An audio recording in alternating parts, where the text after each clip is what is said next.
నమస్కారం అమ్మ గారు. నమస్తే అమ్మా.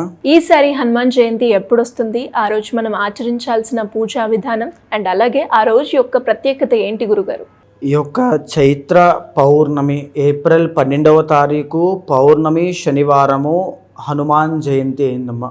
అయితే ఈరోజు చాలా విశేషమైంది. ఎందుకు అని అంటే జనరల్గానే పౌర్ణమి అంటే దేవతలు ప్రసన్నమయ్యేటువంటి రోజు. ఆ తిథి అనేటువంటిది మహాలక్ష్మీ దేవత కానీ అందరూ కూడా పౌర్ణమి నాడు ప్రసన్నం అవుతారు. ప్రతి దేవత కూడా ఎక్కువగా సిద్ధిస్తాయి ఆ రోజున ఏం చేసినా సరే.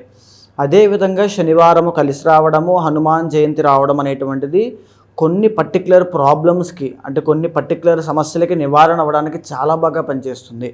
ఎందుకు అని అంటే ఉదాహరణకి చూడండి, పౌర్ణమి శనివారము అయింది. శనివారం నాడు కనుక ఇది దేనికి పనిచేస్తుందంటే మొన్న మార్చి 30వ తారీఖున శని యొక్క ట్రాన్సిట్ జరిగింది. మీరు గమనిస్తే ఉగాది నాడు దాని మూలాన మేషరాశి వాళ్ళకి ఏలినాటి శని స్టార్ట్ అయిందని చెప్పుకున్నాము. మీనరాశి వాళ్ళకి జన్మశని స్టార్ట్ అయింది. షష్టగ్రహ కూటమి వల్ల హెల్త్ ఇష్యూస్ వల్ల చాలా జాగ్రత్తగా ఉండాలి అని చెప్పుకున్నాము. కుంభరాశి వాళ్ళకి థర్డ్ ఫేజ్ ఆఫ్ ఏలినాటి శని స్టార్ట్ అయిందని చెప్పుకున్నాము. అదేవిధంగా సింహరాశి వాళ్ళకి అష్టమ శని నడుస్తుంది. తరువాత మిథున రాశి వాళ్ళకి కంటక శని స్టార్ట్ అయింది. ధనస్సు రాశి వాళ్ళకి అర్ధ అష్టమ శని స్టార్ట్ అయింది. ఈ యొక్క శని దోషం పోవాలి అంటే శాస్త్రంలో కొన్ని విధి విధానాలు చెప్పబడ్డాయండి. ఉదాహరణకి డైరెక్ట్గా ఆ యొక్క గ్రహానికి సంబంధించి జప హోమ అర్చన అభిషేక దాన క్రతువులన్నీ చేయాలి. లేదా ఉదాహరణకి శని తీసుకున్నారు లేదా గురుడు తీసుకున్నారనుకోండి, గురువు యొక్క అనుగ్రహం కావాలి అంటే గోసేవ చేయాలి, శివానుగ్రహం సంపాదించాలి. ఆటోమేటిక్గా గురుబలం పెరుగుతుంది. అదేవిధంగా శనికి కూడా అలాగనే ఆంజనేయ స్వామి యొక్క ఆరాధన ఎక్కువగా చేసిన, విష్ణుమూర్తి యొక్క ఆరాధన ఎక్కువగా చేసిన, శివ ఆరాధన ఎక్కువగా చేసిన శని దోషాలు తక్షణమే దూరం అయిపోతాయి. ఉదాహరణకి మేషరాశి వాళ్ళకి తీసుకోండి. మేషరాశి వాళ్ళకి విపరీతమైన డబ్బులు ఖర్చు అవ్వడము, ఈఎన్టీ ప్రాబ్లమ్స్ లాంటి తదితర సమస్యలు, హెల్త్ ఇష్యూస్ స్టార్ట్ అవ్వడం లాంటివి రావడము, ఇవన్నీ కూడా వెంటనే ఉపశమనం పొందాలి, మాకు వెంటనే తక్షణ ఫలితాలు కావాలి. లేదు అనుకుంటే బాగా గమనిస్తే షష్టగ్రహ కూటమి కొన్ని రోజుల ముందు నుంచి కొంతమందికి జాబ్స్ పోవడం కానీ, బిజినెస్ లాస్ అవ్వడం కానీ, హెల్త్ ఇష్యూస్ స్టార్ట్ అవ్వడం కానీ, యాక్సిడెంట్లు అవ్వడం కానీ అయ్యాయి. వాళ్ళందరికీ కూడా ఆ దోషం పరిపూర్ణంగా పోవాలి అంటే ఈ రోజున సద్వినియోగం చేసుకోవాలి. అంటే వాళ్ళే కాదండి, ఇంకా చెప్పుకుంటూ పోతే మనం మీనరాశి వాళ్ళకి హెల్త్ ఇష్యూస్ అయితే, కుంభరాశి వాళ్ళకి ఆర్థిక సమస్యల విషయంలో చాలా జాగ్రత్తగా ఉండాలి. ఈ రోజుని తప్పకుండా సద్వినియోగం చేసుకోవాలి. సింహరాశి వాళ్ళు అష్టమ శని అండి, ఇది డేంజరస్ అనమాట. అంటే వాహన ప్రమాదాలు అవ్వడము, ఇంజురీస్ అవ్వడము, సర్జరీస్ అవ్వడము, ఎనీథింగ్ గాయం అనేటువంటి జరుగుతుంది. మానసిక గాయమైనా శారీరక గాయమైనా ఖచ్చితంగా జరుగుతుంది. మిథున రాశి వాళ్ళకి కంటక శని, వృత్తిరీత్యా జాబ్స్ విషయంలో షిఫ్ట్ అవుదామని మారదామని వెళ్ళడము, అక్కడంతా జాబ్ పోవడము, డౌన్ఫాల్ చూడడము, బిజినెస్ లాస్ అవ్వడం అన్నీ కూడా జరుగుతాయి. ధనస్సు రాశి వాళ్ళకి అర్ధ అష్టమ శని స్టార్ట్ అవుతుంది. దీనివల్ల అన్ని పనులు కూడా చాలా స్లో అవ్వడము, కుటుంబపరమైనటువంటి ఒత్తిడి ఎక్కువగా పెరగడం లాంటివి జరుగుతూ ఉంటాయి. అయితే ఈ పౌర్ణమి 12వ తారీఖున తప్పకుండా మీరు మీ ఇంట్లో కానీ లేదా మీ యొక్క దగ్గరలోని ఆలయంలో కానీ ఎక్కడైనా సరే శనికి సంబంధించి జప హోమ అర్చన అభిషేక దానములు అన్నీ కూడా చేయండి. శనికి 19,000 సంఖ్య జపం చేయించండి, తరువాత తర్పణం చేయించండి, మార్జనము చేయించండి, హోమము చేయించండి, నల్ల నువ్వులు దానంగా ఇవ్వండి.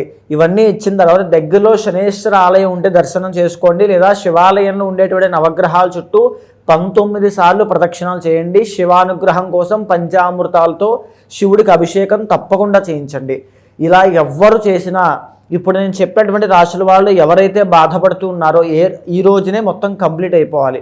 శనికి సంబంధించి జపాలైనా, హోమమైనా, మార్జనమైనా, తర్పణమైనా, భోజన సమారాధనైనా, లేకపోతే దానములైనా అన్ని ప్రాసెస్ అంతా కూడా, ఈ పురస్కరణ అంతా కూడా ఈ రోజునే కంప్లీట్ అయ్యేలా చూసుకోండి. ఎవరైతే ఇలా చేస్తారో తప్పకుండా మీరు గుర్తుపెట్టుకోండి, శని యొక్క ప్రభావము 2.5 సంవత్సరాల పాటు మిమ్మల్ని ఏమీ చేయదు.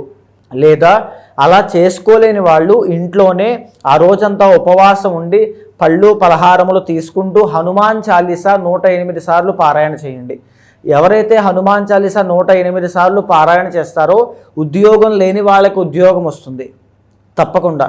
తరువాత విపరీతమైన అనారోగ్య సమస్యలు ఉన్న వాళ్ళకి అనారోగ్య సమస్యలు తగ్గుతాయి.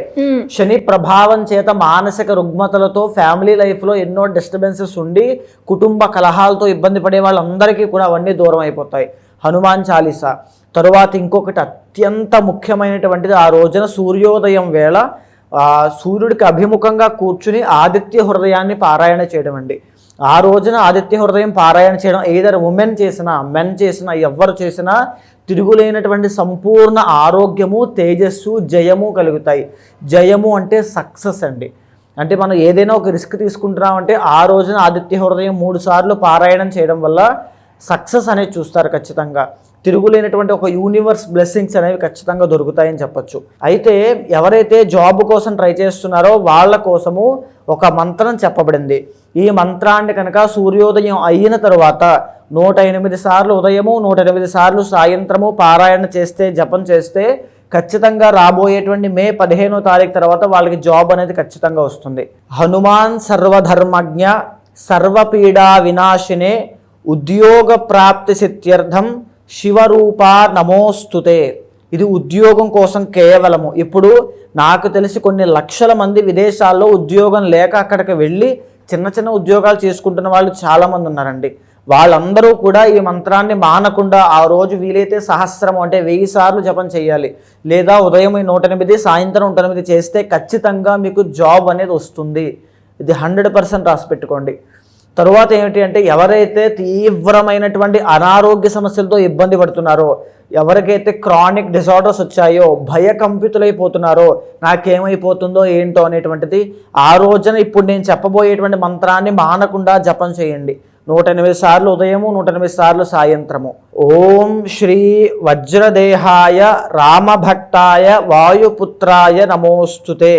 ఇది తప్పకుండా ఇది మంత్రాన్ని ఎప్పుడైతే జపం చేస్తారో వజ్రదేహము అంటే సంపూర్ణమైనటువంటి ఆరోగ్యం కలిగించేటువంటి దేహం అనేటువంటిది, శరీరం అనేటువంటిది లభిస్తుంది. ఖచ్చితంగా ఇది ఉపయోగించుకోండి. ఇక తర్వాత మూడవది, ఎవరైతే ఇంట్లో మాకు నెగిటివ్ ఎనర్జీ ఉంది, పీడ కలలు వస్తున్నాయి, భయము, ఒక యాంగ్జైటీ, డిప్రెషన్ కానీ లేకపోతే నాకేదో అయిపోతుంది అనేటువంటి తెలియని ఒక ఆందోళన, తెలియనటువంటి ఒక ఇన్సెక్యూర్ ఫీలింగ్తో ఉంటూ, అంటే జనరల్గా ఇది ఎందుకు వస్తుందంటే చాలామందికి అండి ఎవరైనా చనిపోయినప్పుడు వెళ్ళి చూసినా లేదా అలాంటి వార్తలు విన్నా నాకు కూడా ఏదైనా అయిపోతుందేమో, నాకు కూడా హెల్త్ ఇష్యూ వచ్చేస్తుందేమో అనేటువంటి భయంతో భయకంపితులైపోతారు. ఇది అనుభవిస్తున్న వాళ్ళకి తెలుస్తుంది దాని లోతు ఎంత అనేటువంటిది. ఆ రోజున తప్పకుండా ఓం హనుమతే నమః అనేటువంటి మంత్రాన్ని 1000 సార్లు జపం చేయండి. భూత ప్రేత పిశాచ శాకిని ఢాకిని యక్ష ఏద జ్వర పీడాది దృష్టి దోష ప్రయోగ దోషాలు ఏమున్నా సరే ఈ ఒక్క మంత్రంతో అన్నీ కూడా పటాపంచలైపోతాయి. ఆ రోజు అందరూ కూడా హనుమాన్ గుడికి అయితే వెళ్ళడం మనం చూస్తూ ఉంటాం. అలాగే ఇంకా ఏ దైవ దర్శనం అయినా మనం ఆ రోజు చేయొచ్చు అంటారా? తప్పకుండా అండి. ఆంజనేయ స్వామి గుడితో పాటు శ్రీ రామచంద్రమూర్తి యొక్క దర్శనం చేసుకోండి.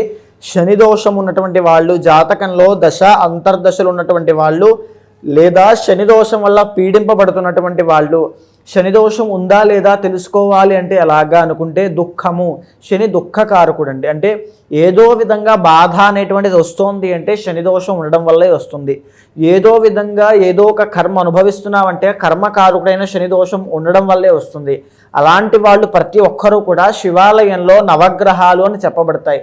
ఆ నవగ్రహాల చుట్టూ 19 ప్రదక్షిణాలు చేసి శని దగ్గర, శని భగవానుడి దగ్గర పశ్చిమ దిక్కు వైపు ఫేసింగ్ చేస్తూ ఉంటారు. ఆయన దగ్గర నల్ల నువ్వుల నూనె, పత్తి అంటే కాటన్ అండి, దూది, మేకు అంటే ఐరన్ పదార్థము, ఉప్పు, కళ్ళుప్పు అంటే రాక్ సాల్ట్ అండి. ఈ పదార్థాలన్నీ కూడా స్వామికి సమర్పించి నల్ల నువ్వుల నూనెతో స్వామికి అభిషేకం చేయండి. శని యొక్క దోషాలన్నీ కూడా పటాపంచలవుతాయి. పరిపూర్ణమైన ఉపశమనాన్ని మీరు అనుభవిస్తారు. థ్యాంక్ యూ అండి. Thank you so much. నమస్తే.